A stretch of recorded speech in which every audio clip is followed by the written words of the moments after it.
எல்லா பக்கமும் ரவுண்டு கட்டுனான் அவன். அவங்க அண்ணன் தம்பி எல்லாம் ஒரே இடத்துல உட்கார்ந்த இடத்துல சம்பளம். இவன் அப்படி இல்ல, ஒரு பட்டியே வச்சு மேய்ச்சிக்கிட்டு இருந்தான். அது சிங்கம் வருதா, புலி வருதா, கரடி வருதா அப்படின்னு பார்த்து என்ன செஞ்சான் அவன், அதெல்லாம் என்ன செஞ்சான், அது கூட சண்டை போட்டான். சண்டை போட்டு ஆட்டை கடிச்சு முழுங்கின சிங்கத்தை அப்படியே ரெண்டா பொழந்துட்டான் வாய. எவ்வளவு கஷ்டம் தெரியுமாங்க? அவங்களோட கஷ்டத்துல தேவனுக்கு முதலில் கொடுத்தான். அதனாலதான் பெரிய அதிபதிய சாட்சியா அதுல சாட்சியை காட்டினாங்க. நீ செய்யற வேலையில கத்தல யாருன்னு சாட்சியை காமி. நீ போய் கால் வைக்கிறன்னா உங்க ஓனர் வந்து என்னங்க அவன் நல்லா இருக்கணும். நீ எந்த கம்பெனில போனாலும் சரி, எந்த இடத்துல நீ வேலை செஞ்சுக்கிட்டு இருந்தாலும் சரி, நீ போய் கால் வச்ச உடனே உங்க ஓனருடைய வருமானம் அதிகரிக்கணும், ரெட்டிப்பாகும். நீ வந்த பிறகு என் பிசினஸ் நல்லா இருக்குப்பா அப்படின்னு சொல்லிட்டு அடுத்த போஸ்டிங் உனக்கு கொடுக்கிறதுக்கு ஓனர் ரெடி ஆகணும். சாட்சி மத்தவெல்லாம் 10-11 அங்க வேலை செஞ்சுட்டு இருக்கா, ஓனருக்கு எதிராக பேசுறான், அதெல்லாம் அந்த கேட்டகரியில உன்னை போக சொல்ல கத்த. உன் ஓனருக்கு அந்த இடத்துல சாட்சியா எந்த இடத்துல வேலை செஞ்சிருந்தாலும் சரி, ஆமே ஒரு 10 பாத்திரம் தேய்ச்சிட்டு இருந்தாலும் ஆமே அந்த வீட்டுல ஓனருக்கு சாட்சியா. அந்த வீட்டுல 10 எல்லாமே திருடுனா கூட நீ வந்து உண்மையா இருக்கணும். நீ அவன் எல்லாம் போய் திருடான்னு சொல்லாத, அவனுக்கு உன் மேல டென்ஷன் ஆயிடுறானுங்க. அல்லேலூயா. அந்த இடத்துல நீ உண்மையா இருந்து காமி, கர்த்தருக்கு உண்மையா இருந்து காமி. கர்த்தருக்கு ஐயோ ஆண்டவர் ஒரு வேலையை கொடுத்திருக்காரு, என் ஓனருக்கு உண்மையா இருக்கு. ஆமே இந்த போஸ்டிங் கொடுத்த ஆமே கொடுத்த தேவனுக்கு உண்மையா இருக்கணும். அப்படி உண்மையா மட்டும் இருந்துட்டீங்கன்னு வச்சீங்க, அடுத்த போஸ்டிங் இன்க்ரீஸ் ஆகும், அடுத்த உயர்வு. கவர்மெண்ட் போஸ்டிங்ல இருந்தாலும் சரி, பிரைவேட் போஸ்டிங்ல இருந்தாலும் சரி, எந்த போஸ்டிங் இருந்தாலும் ஆமே உனக்கு உயர்வு வரும்னா அந்த இடத்துல நீ தாழ்ந்து இருக்கணும், பொறுமையை கடைபிடிக்கணும் அப்படிங்கிறது. அல்லேலூயா. அப்படிதான் உயர்த்தப்படும். அப்ப தாவீது இவ்வளவு வேலைகளையும் செஞ்சு அவன் கீழ் மண்டலத்துல இருந்து மேல் மண்டலத்துக்கு வர்றது காரணம் என்ன? முதல்ல தேவனுக்கு முதலிடம் கொடுத்தான். கர்த்தரை எப்பொழுதும் எனக்கு முன்பாக வைத்திருக்கிறேன்னு சொல்லிட்டு எப்பொழுதும் தேவனை முன்னாடி வச்சு துதிச்சுக்கிட்டே இருந்தேன். அந்த வேலை செய்யணும் இந்த வேலை செய்யணும் பார்க்கல, தேவனுக்கு முதலிடம் கொடுத்தான். தேவனை சார்ந்து கொண்டு இருந்தோம். அல்லேலூயா.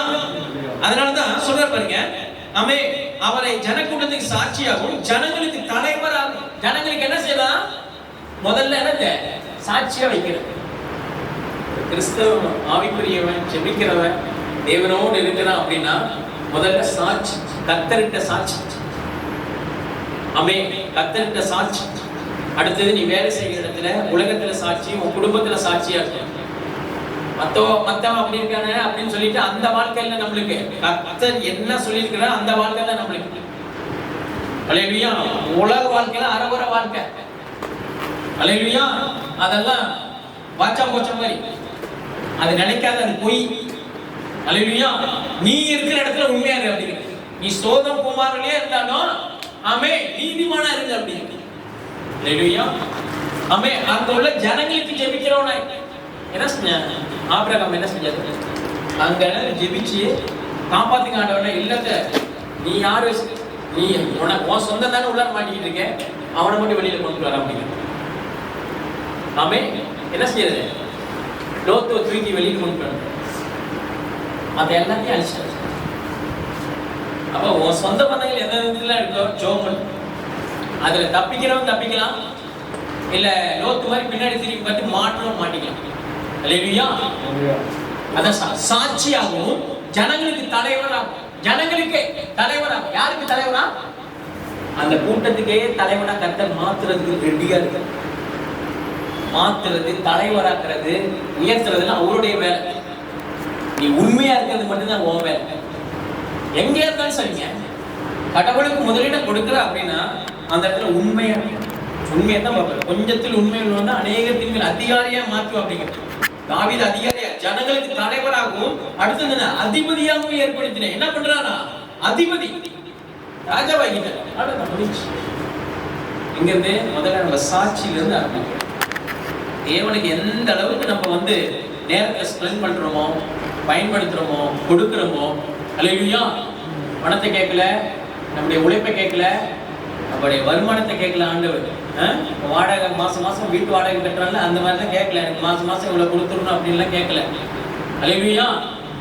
அவர் சொல்றாரு, என்னத்தை கேட்கிறாருன்னா, உன்னை பெரிய ஆளா ஆக்கணும்னா அவன் அவரை பெரிய ஆளா நீ பாரு, அவருடைய படைப்பெல்லாம் பார்த்து டெய்லி அதை பார்த்து பேசு. நீ வாழ்ந்துகிட்டு இருக்க வாழ்க்கை ஒரு அற்புதமான வாழ்க்கைன்னு நீ நினைச்சு பார்த்தீங்கன்னாவே போதும். ஏதோ வாச்சா போச்சா ஏதோ வாழ்ந்தோம், நான் காலையில எந்திரிச்சோம், வேலைக்கு போனோம், வந்தோம், ஆமே அந்த ட்ரெஸ்லயே கொண்டு போயிட்டு கடவுளை மறக்க வச்சிருவோம். கடவுள் யாருன்னு பார்க்கணும், நடக்கணும், அப்படியே வாழணும் அப்படின்னா அதை கேட்டுக்கிட்டே இருக்கணும். கேட்டுக்கிட்டே இருக்கு, தேவனுடைய வார்த்தையை கேட்டுக்கிட்டே இருக்கணும், அதை படிச்சுக்கிட்டே இருக்கணும், மனப்பாடம் பண்ணிக்கிட்டே இருக்கணும். அதை மனநம்னா மனப்பாடம் பண்றதுக்கு தான் இருக்கணும்.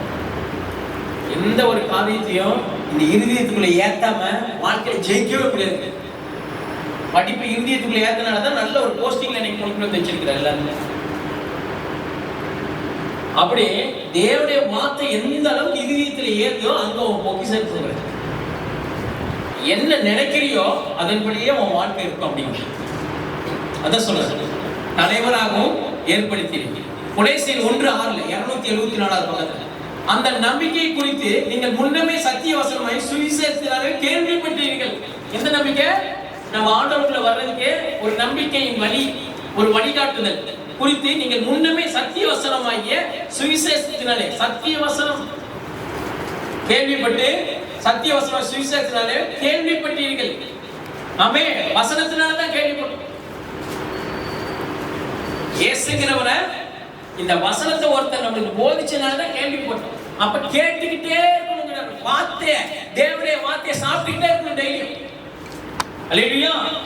ஆமே, கேள்விப்பட்டீர்கள் அந்த சுவிசேஷம் உலகம் எங்கும் பரம்பி பலன் தருகிறது போல. அந்த சுவிசேஷம் அந்த சின்ன வார்த்தை தாங்க, தேவனுடைய வார்த்தை இந்த உலகம் முழுவதும் போய் பரவி பலன் தருகிறதா. இருளில் இருக்கிற அநேகர் வெளிச்சத்துக்கு கொண்டு வந்திருக்கு, பாவத்தில் இருக்கிற பாவிய நீதிமானாய் மாற்றி இருக்கு. சுவிசேஷம் என்னென்ன வேலை செஞ்சிருக்குன்னு சொல்றாரு பாருங்க. உலகம் எங்கும் பரம்பி என்னது பரம்பி பலன் தருகிறது போல உங்களிடத்திலும் வந்து நம்ம இடத்திலும் வந்து என்ன செஞ்சிருக்காங்க, நீங்கள் அதை கேட்டு தேவ கிருபையை சத்தியத்தின்படி அறிந்து கொண்ட நாள் முதல் அது உங்களுக்கு பலன் தருகிறதா இருக்கிறது. என்ன பலன் தருகிறதா இருக்கு? வசனம் நம்மளுக்கு பலன் தருகிறது. வசனம் மட்டும் நம்ம வாழ்க்கையில் இல்லைன்னா பலன் இல்லை, லாஸ்ட்ல தான் உட்காந்துருக்கோம். அப்படிங்கிறது இன்னைக்கு அத்தனை லாஸையும் கெயினா கர்த்தர் மாத்தி இருக்கிறாரு அப்படின்னா இதை கேட்டதுனால தான். கேட்டுக்கிட்டே இருக்கு, படிச்சுக்கிட்டே இருக்கு. படிச்சாதான் வாழ்க்கையில முன்னேற முடியும், ஒரு முன்னேற்றமான பாதைக்கு போக முடியும்ட்டு சொல்றாங்கல்ல.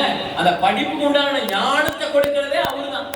அந்த ஞானத்தை கேட்டு சாலமோன் எதற்கு கேட்டா, முதல்ல எனக்கு பொண்ணு வேணாம் பொருள் வேணாம், ஞானத்தை கொடுங்க, அதை வச்சு எல்லாத்தையும் கொண்டு வந்துடும் அப்படின்னு பேசி பேசிதாங்க. அவ்வளவு பெரிய செல்வந்தான். அந்த ஞானத்தை கேட்டு அதை கடவுள்கிட்ட கேட்டு அதை பேசி, இது சத்திய வசனமா இன்னைக்கு இந்த பைபிள். சாலமோனுடைய ஞானத்தை பாத்தீங்களா? எப்பேற்பட்ட ஞானம்! பெரிய பெரிய அழகு சுந்தரிகள்லாம் வந்து, அழகான பெண்கள்லாம் வந்து, அழகான ராணிகள்லாம் வந்து அரண்மனையை தேடிட்டு வந்தாங்க. ஒரு அழகான ராணினா ஒரு அமைச்சர் போய் பார்க்கணும், இல்லாட்டி ஒரு அரசன் தான் போய் பார்க்கணும். ஈவன் ஒரு ஆம்பளை தேடிட்டு லேடிஸ்னா வந்து ஞானம் அவருக்கு அப்பேற்பட்ட ஞானத்தை ஆண்டவர் கொடுத்திருந்தார். உலகத்துல வெளியேறப்பட்டது எதுவுமே கேட்கல, அதை விட பெருசா நீ கேட்டது இந்த ஞானம் தானே, எடுத்துக்க அப்படின்னு. அந்த ஞானத்தை வச்சுதான் அந்த நீதிமொழிகள் முழுவதும் எழுதி. நீதிமொழிகள் படிச்சு பாத்தீங்கன்னா தெரியும். அதான் சொல்றாரு இங்க பாருங்க, சுவிசேஷம் உலகம் பரவினது போல உங்களிடத்தில் வந்து நீங்கள் அதை கேட்டு தேவகிருபை சத்தியத்தை அறிந்து கொண்ட நாள் முதல் அது உங்களுக்கு பலன் தருகிறதா இருக்கு. எது உங்களுக்கு இன்னைக்கு பலன்? நல்லது, ஆமே, ஒரு மகிழ்ச்சி, ஒரு சமாதானம், ஆமே, இதெல்லாம் இந்த வசனத்துல இருக்கு.